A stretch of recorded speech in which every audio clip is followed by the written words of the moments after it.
only 26. I wake up, I'm healthy. I do what I love. I can breathe, I can smile, I can laugh, I can dance, I can sing. I can read, I can travel. And I'm loved.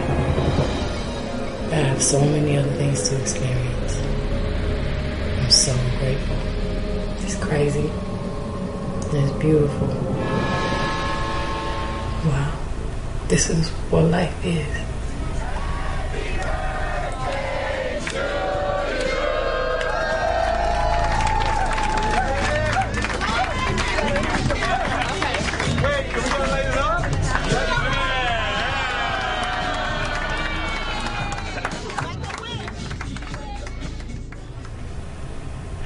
So lucky. It's crazy. We have Beyonce in the studio. Don't touch it down. Beyonce is the crown holder. The lifetime Grammy winning, multi-platinum album history making actress, producer, singer, songwriter. That is Beyonce. In the building, ladies and gentlemen. How you doing? I'm good. How are you? All the things that you dreamt about when you were young or when you actually started, do you think they all come true? When you were little, I mean, did you always dream to be an all-round entertainer? And your new single, Deja Vu. You look amazing in the video. Now that's what I call bootylicious. Dream Girls, which has been getting a lot of press. You've got your all-women band that you're going to tour with. 11 million copies sold worldwide. And all that, and you're 25. Wow, girl. How do you focus on doing acting, singing? How do you juggle these two? Are you afraid of getting old? Do you feel that you do manage to keep something of a private life for yourself? Your single Deja Vu, which you did collaborate with your boyfriend on, actually, to bring that up. Good to see Jay on the single as well. I'm trying to think in the house, is it a musical kind of thing going on? Are you singing by the ironing board and he's rapping in the downstairs toilet? Are you and Jay dating? Do you guys live together now? Do you and Jay plan to have kids together? Who's in charge? The size matter. Ring check? What about getting the ring on the finger? Has he asked yet?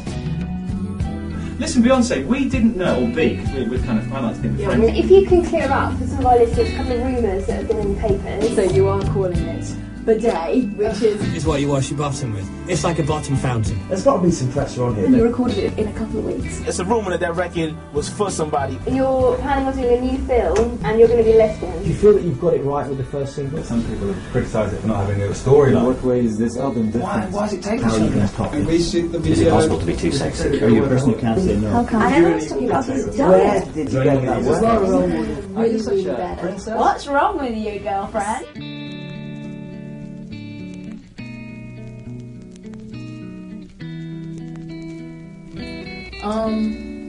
I don't think it's anything that I have to respond to. Alright, what is, in your opinion, the biggest misconception about Beyonce? Well, people don't understand. People are so far removed from celebrities that they don't think that they're real people.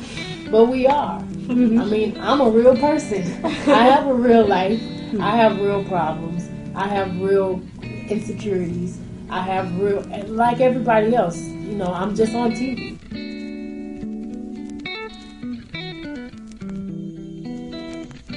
When I think about the South, my body is at ease because it's hot and humid, and that's what I grew up around. I love when I'm able to walk barefoot and feel the grass in between my toes and the gravel and feel the heat and sweat and not worry about looking glamorous or being a superstar. I feel like I could scream and dance and smile and cry and be who I really am. The music in the South has a soul like no other place. It just comes from the heart. The drums are amazing. The harmonies are like no other. And nothing is premeditated. It's just all from the soul. It's country and southern and beautiful.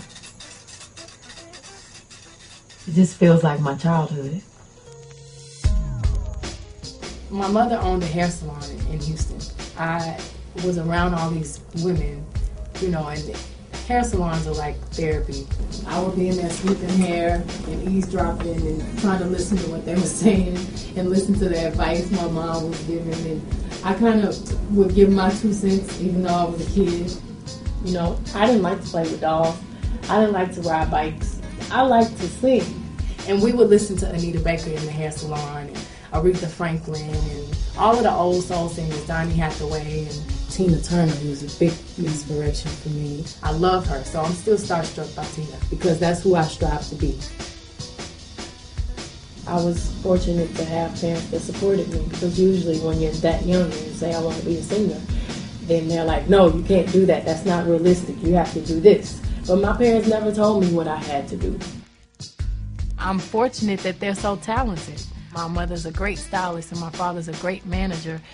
They don't take me for granted and I don't take them for granted. They're the most important thing to me because when all of this is over, they'll be there.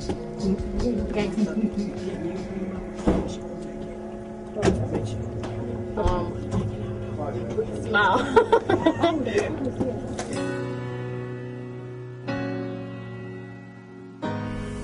The first time I met my choreographer, I was 15. He said, Dina Jones, Dreamgirls. And I was like, what is that? And he said, go get the soundtrack. When I heard they were doing this movie, I was like, okay, this is finally the part that I know is made for me. And my choreographer, Frank Gatson, kept telling me, you gotta do Dreamgirls. I just knew that I was supposed to be Dina. Oh, I'm screaming out, and my dreams will be heard. They will not be pushed aside or worse. Been to your own, all 'cause you won't listen.